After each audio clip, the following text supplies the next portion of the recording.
Guys, এখানে আমরা নতুন ফার্নিচার নিয়েছি, সেটা তোমাদের সাথে শেয়ার করবো। ফার্স্টে হচ্ছে এই খাটটা, এত সুন্দর খাটটা, তোমাদেরকে একটু জুম করে দেখাই। দেখো এইগুলো বেশ এত সুন্দর, ফোকাস নিচ্ছে না আমি। দেখো তো গাইস তোমাদেরকে একটা কথা বলে দিই, এই ফার্নিচারটার কিন্তু একটা নাম আছে, এটা কিন্তু এটা কম্বো, ঠিক আছে? যেখানে আমরা জানতাম না। হ্যাঁ কি নাম? একটা গাড়ির নাম আছে।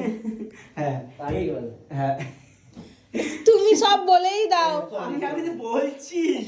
দাঁড়াও এইখানটায় ভাই ঠোকা ফোকা খাচ্ছে। আচ্ছা দেখা দেখা দেখা তো গাইস তোমাদেরকে দেখি, দেখা দেখা দেখা দেখা। তো তোমাদেরকে দেখিয়ে দিই, এইটা হচ্ছে এটা থ্রি ডোর ওয়ার্ড্রপ, ঠিক আছে? আর এটা হচ্ছে তুই না বললে মানুষ দেখতেই তো পাচ্ছে না। আর এটা হচ্ছে সাইড টেবিল, আর এটা হচ্ছে বেড, যেটা ফুললি হাইড্রোলিক, ঠিক আছে? আর এটা ড্রেসিং টেবিল আছে, ঠিক আছে? এটা সবাই আচ্ছা আমাদের চ্যানেলটার নাম বলে দে। আমাদের নতুন ইউটিউব চ্যানেলের নাম হচ্ছে শিয়াল। শিয়াল শর্টস।